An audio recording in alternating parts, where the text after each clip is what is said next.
Cette rencontre, qui s'est déroulée au siège national de l'autorité des régulations de la sous-traitance dans le secteur privé, porte la signification d'un nouveau départ à l'amiable entre des associés chinois et congolais de la société Congo Engineering Contracting SAS, qui était en conflit dans une affaire avérée de prête-nom, qui par conséquent avait conduit les sujets chinois jusque dans la prison de Makala, où il a passé une dizaine de jours. Pour revenir autour de cette table, le sujet chinois, nommé M. Fu, a été relaxé après paiement des amendes transactionnelles.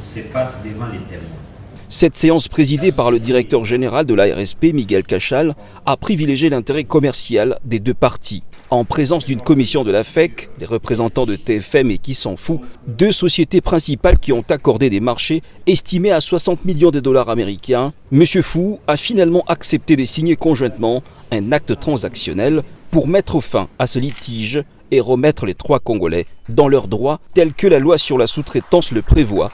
51% de part pour les autochtones et 49% pour les expatriés. Le sens est que l'ARSP est dans ses droits de rétablir les équilibres tels que la loi sur la sous-traitance au niveau de la constitution du capital des entreprises qui sont amenées à exercer les contrats dans ce secteur.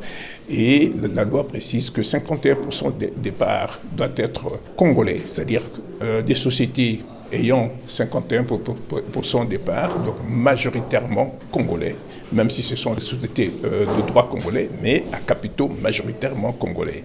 Et ce qui s'est passé, c'est qu'il y a eu un conflit entre associés, et ça a affecté la bonne collaboration des associés. Et ce problème a été porté à l'attention de l'ARSP qui, dans ses attributions, a le droit de remettre les pendules à l'heure. Et c'est ce qui s'est passé. Et nous sommes venus assister comme témoins au rééquilibrage des aptitudes de chacun, de capacités de chacun dans la constitution de la société. Et cela nous amène à mieux faire ressortir que les Congolais, lorsqu'ils signent des contrats, ou bien ils participent dans la constitution des sociétés qui demain bénéficieront de la sous-traitance, doivent être des actionnaires véritables et non des paravents. Ils ne doivent pas être là pour représenter des intérêts étrangers, mais ils seront là pour représenter des intérêts congolais parce qu'avec les revenus qu'ils pourront avoir, ils auront la latitude de pouvoir investir dans notre pays et créer plus d'emplois, créer plus de richesses, payer leurs impôts, payer les contributions sociales telles que SNCC et autres, et devenir des sociétés qui seront versées dans le formel au lieu de continuer à travailler dans l'informel. Mais je pense que c'est à cet égard que l'ARSP a joué son rôle d'arbitre. Et nous sommes venus assister comme témoins, mais on a rétabli les équilibres. Mais vous savez, lorsqu'il y a divergence entre associés, vous avez deux options. Soit vous allez devant les tribunaux, ça dépend des prescrits, des statuts de chaque entreprise, soit les différences sont résolues à l'amiable. Ça devient un jugement définitif. Ça dépend de la volonté des actionnaires. Après cette transaction, il ne peut plus y avoir de divergence. Il ne peut plus y avoir d'autres juridictions qui pourraient intervenir. Donc, c'est les choix des associés. Mais cette action de l'ARSP interpelle les Congolais dans la constitution des capitales des entreprises enregistrées au Congo. Et si vous voulez participer aux activités de la sous-traitance, assurez-vous que vous avez 51%. 51% ne veut pas dire une ou deux, trois personnes. Même 100 Congolais, ils peuvent se constituer actionnaires et pour participer à l'éclosion de l'entrepreneuriat de notre pays. Pourquoi? Mais comme l'a dit, le président dit qu'il faudrait créer des millionnaires, mais nous disons qu'il faudra créer une classe moyenne d'entrepreneurs. Entrepreneur, ça veut dire pas, il ne faut pas être seul, il faut vous mettre à plusieurs et constituer les capitaux des entreprises et vous serez majoritaire.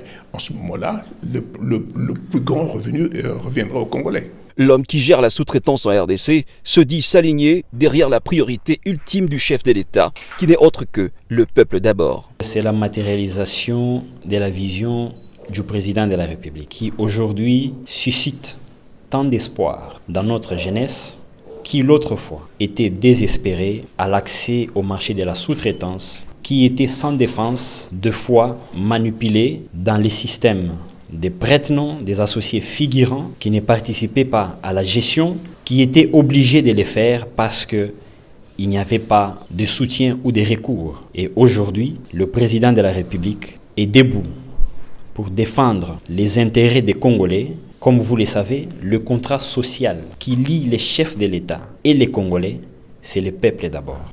Et aujourd'hui, il se bat pour le peuple, pour notre jeunesse. Ces Congolais qui, jadis étaient des associés figurants, viennent aujourd'hui d'avoir 51% des parts dans une société qui a un chiffre d'affaires de 60 millions de dollars. C'est le combat du président de la République.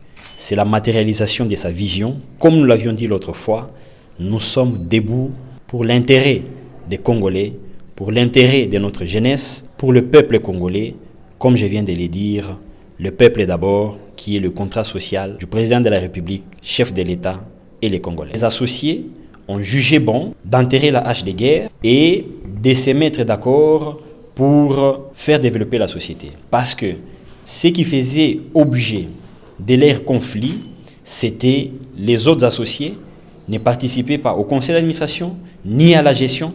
Ils étaient des figurants.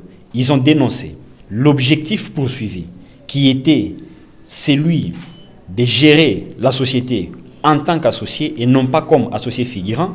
Ils l'ont obtenu et ils ont jugé bon de ne plus continuer la guerre et de continuer à travailler ensemble pour développer la société.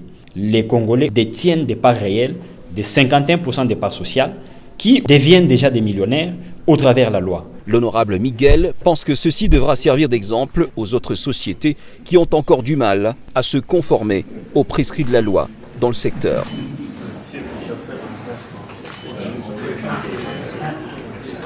ARSP, bras armé de l'État pour la création et le développement de la vraie classe moyenne congolaise.